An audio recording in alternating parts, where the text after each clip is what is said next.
സ്വാഗതം. ഇനി നമുക്ക് വളരെ എളുപ്പത്തിൽ തന്നെ ടേസ്റ്റി ആയിട്ടുള്ള പനീർ 65 എങ്ങനെയാണ് തയ്യാറാക്കണേന്ന് നോക്കാം. ഇതിനു മുമ്പ് തന്നെ ഞാൻ പനീറിന്റെ പല റെസിപ്പീസും ചെയ്തിട്ടുണ്ടായിരുന്നു കേട്ടോ. പനീർ ബട്ടർ മസാല, അതുപോലെ 2 മിനിറ്റ് പനീർ ഫ്രൈ. അപ്പോൾ 2 മിനിറ്റ് പനീർ ഫ്രൈക്കൊക്കെ ഒരുപാട് നല്ല റെസ്പോൺസ് ആയിരുന്നു എനിക്ക് കിട്ടിയിട്ടുണ്ടായിരുന്നത്. അപ്പോൾ കാണാത്തവർ അതൊക്കെ ഒന്ന് കണ്ടു നോക്കാം കേട്ടോ.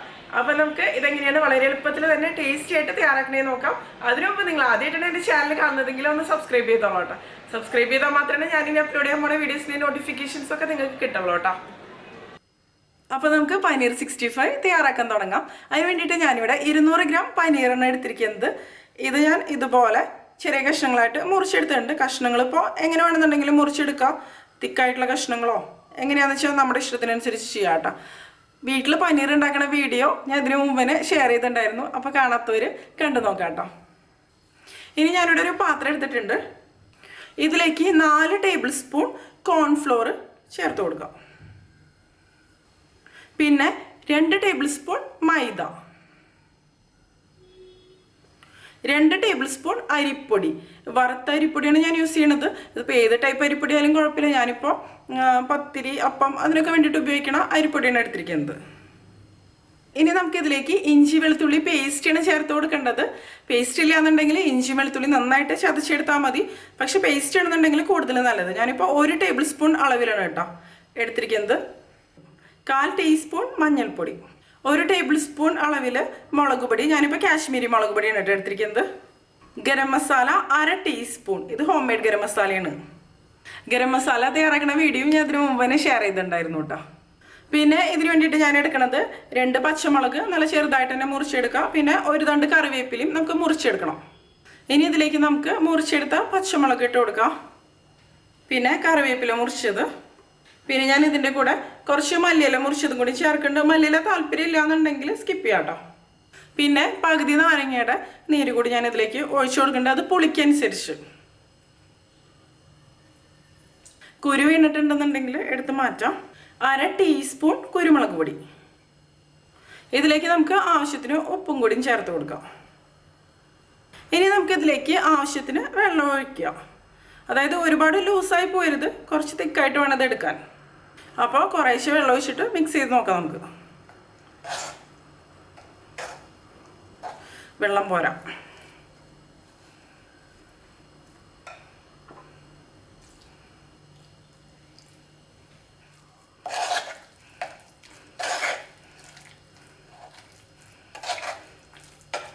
ഇപ്പം ഇത് കണ്ടില്ലേ, ഞാൻ നന്നായിട്ട് തന്നെ മിക്സ് ചെയ്തെടുത്തിട്ടുണ്ട്. ഈ ഒരു രീതിയിലാണ് കേട്ടോ ഇത് മിക്സ് ചെയ്തെടുക്കേണ്ടത്. കട്ടകളൊന്നും ഉണ്ടാവാൻ പാടില്ല, ഒരുപാട് ലൂസാവരുത്. ഈ ഒരു രീതിയിൽ.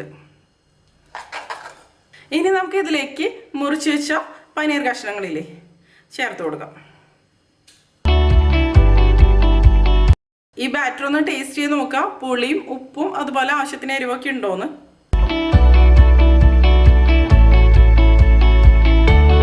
ഇനി നമുക്കിത് നല്ലപോലെ ഒന്ന് മിക്സ് ചെയ്തെടുക്കണം. മിക്സ് ചെയ്തെടുക്കുമ്പോൾ കൈ വെച്ച് മിക്സ് ചെയ്യണതായിരിക്കും കുറച്ചും കൂടി നല്ലത്. കാരണം പനീർ കഷ്ണങ്ങൾ നമ്മൾ സ്പൂൺ വെച്ചൊക്കെ മിക്സ് ചെയ്തെടുക്കുമ്പോൾ ഉടഞ്ഞു പോകാൻ സാധ്യത കൂടുതലാണ്.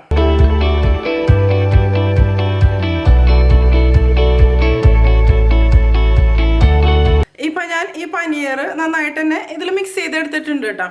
ഇനി ഇതൊരു അരമണിക്കൂർ ഇതുപോലെ മാറ്റി വയ്ക്കാം. സമയം ഉണ്ടെന്നുണ്ടെങ്കിൽ 1 മണിക്കൂറൊക്കെ നിങ്ങൾക്ക് ഇതുപോലെ വയ്ക്കാം. അപ്പോൾ പനീറിൽ നന്നായിട്ട് തന്നെ ഇതെല്ലാം പിടിക്കും. ഇനി നമുക്ക് പനീർ വറുത്തെടുക്കാം. അതിന് വേണ്ടിയിട്ട് ഒരു പാൻ എടുക്കുക. ഇതിലേക്ക് ആവശ്യത്തിന് എണ്ണ ഒഴിച്ച് കൊടുക്കാം. എണ്ണ ഇനി നല്ലപോലെ തന്നെ ഒന്ന് ചൂടായിട്ട് വരട്ടെ. ഇപ്പം കണ്ടില്ലേ, എണ്ണ നല്ലപോലെ തന്നെ ചൂടായിട്ട് വന്നിട്ടുണ്ട്. ഇനി ഇതിലേക്ക് നമുക്ക് മാരിനേറ്റ് ചെയ്ത് വെച്ച പനീർ കഷ്ണങ്ങളില്ലേ അത് ഓരോന്നായിട്ട് ഇട്ട് കൊടുക്കാം.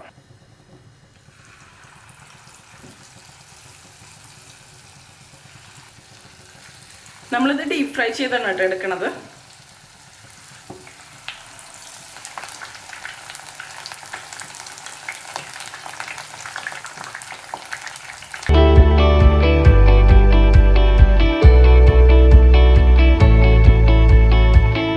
ഇത് ഒരുപാട് അങ്ങോട്ട് അടുപ്പിച്ച് ഇട്ട് കൊടുക്കണ്ട കേട്ടോ.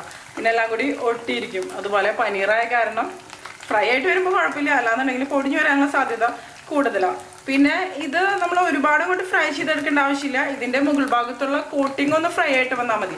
അല്ലാന്നുണ്ടെങ്കിൽ പനീർ ഒരുപാട് അങ്ങോട്ട് ഹാർഡായിട്ട് മാറും. ഇത് തിരിച്ചു മറിച്ചിട്ടിട്ട് നമുക്കൊന്ന് ഫ്രൈ ചെയ്തെടുക്കാം.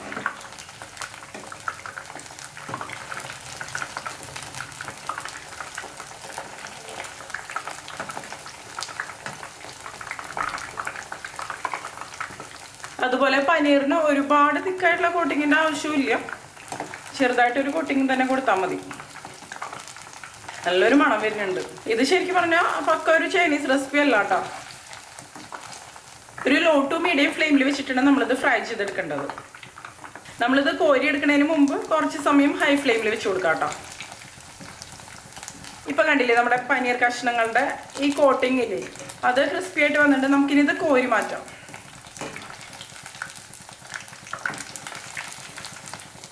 പക്ഷേ ഇതിൻ്റെ ഉൾഭാഗം ഇപ്പോഴും സോഫ്റ്റ് ആയിട്ട് തന്നെയാണ് ഇട്ടിരിക്കുന്നത്. ഇതിന് നമുക്ക് ഒരു പാത്രത്തിലേക്ക് ഇട്ട് കൊടുക്കാം. ഇനി നമുക്കിതിലേക്ക് ബാക്കിയുള്ള പനീർ കഷ്ണങ്ങളും ഇട്ടിട്ട് ഫ്രൈ ചെയ്തെടുക്കാം.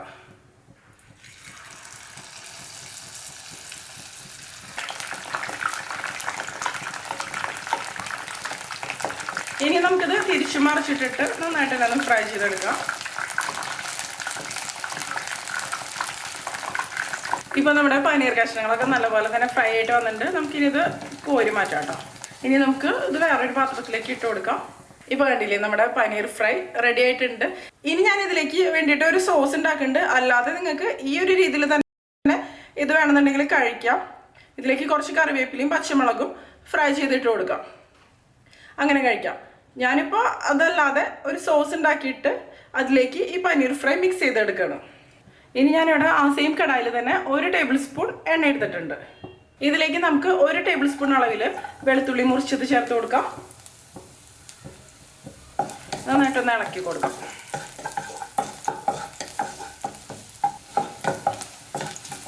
ഈ വെളുത്തുള്ളിയുടെ പച്ചമണം ഒന്ന് മാറി വരട്ടെ. ഇത് മതി കേട്ടോ. ഇനി നമുക്കിതിലേക്ക് 2 വറ്റൽമുളക് ഇട്ട് കൊടുക്കാം.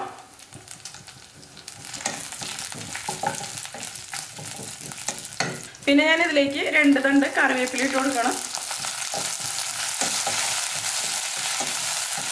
പിന്നെ ഒരു 5 പച്ചമുളക് മുറിച്ചെടുത്തത്. പിന്നെ ഞാൻ ഒഴിച്ചു കൊടുക്കുന്നത് ചില്ലി സോസാണ്. ഇതിപ്പോൾ ചില്ലി ഗാർലിക് സോസാണ് കേട്ടോ. ചില്ലി സോസ് തന്നെയാലും കുഴപ്പമൊന്നുമില്ല. ഞാനിപ്പോൾ ഇതിലേക്ക് 2 ടേബിൾ സ്പൂൺ അളവിൽ ചില്ലി സോസ് ചേർത്തിട്ടുണ്ട്. നന്നായിട്ട് നമുക്കൊന്ന് മിക്സ് ചെയ്ത് കൊടുക്കാം. നിങ്ങൾക്ക് കൂടുതൽ സ്പൈസി ആവണമെന്നുണ്ടെങ്കിൽ കൂടുതൽ അളവിൽ ചില്ലി സോസ് ചേർത്ത് കൊടുക്കാം കേട്ടോ. ഇനി നമുക്ക് ഇതിലേക്ക് ഫ്രൈ ചെയ്ത് വെച്ച പനീർ പീസസില്ലേ ചേർത്ത് കൊടുക്കാം.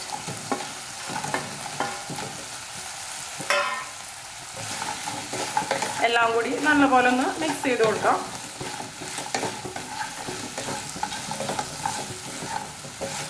ഇതിപ്പോൾ റെഡി ആയിട്ട് വന്നിട്ടുണ്ട്. നമ്മൾ ചേർത്ത സോസൊക്കെ ഇതിൽ നന്നായിട്ട് തന്നെ കോട്ടായിട്ട് വന്നിട്ടുണ്ട്. ഇത് മതി. ഞാനിനി ഫ്ലെയിം ഓഫ് ചെയ്ത് കൊടുക്കണം. അപ്പോൾ കണ്ടില്ലേ നമ്മുടെ നല്ല ടേസ്റ്റി ആയിട്ടുള്ള പനീർ 65 റെഡി ആയിട്ടുണ്ട്. ഇത് നമുക്ക് ഇതുപോലെ സ്നാക്കായിട്ട് വേണമെന്നുണ്ടെങ്കിൽ കഴിക്കാം, അല്ലാന്നുണ്ടെങ്കിൽ നമുക്ക് ഇഷ്ടപ്പെട്ട ഏത് ഫുഡിൻ്റെ കൂടെ വേണമെന്നുണ്ടെങ്കിലും കഴിക്കാം. അപ്പോൾ എല്ലാവരും തയ്യാറാക്കി നോക്കിയിട്ട് നിങ്ങളുടെ അഭിപ്രായങ്ങളൊക്കെ ഒന്ന് പറഞ്ഞോളൂ കേട്ടോ. നിങ്ങൾക്ക് എൻ്റെ വീഡിയോ ഇഷ്ടമാവുകയാണെങ്കിൽ നിങ്ങളുടെ ഫ്രണ്ട്സിനും ഫാമിലിക്കൊക്കെ ഒന്ന് ഷെയർ ചെയ്ത് കൊടുത്തോളൂ. പിന്നെ ലൈക്ക് ചെയ്യുക. അതുപോലെ നിങ്ങളുടെ അഭിപ്രായങ്ങളൊന്ന് കമൻറ്റ് ചെയ്തോളൂ കേട്ടോ. അപ്പോൾ മറ്റൊരു അടിപൊളി റെസിപ്പി ആയിട്ട് നമുക്ക് വീണ്ടും കാണാം.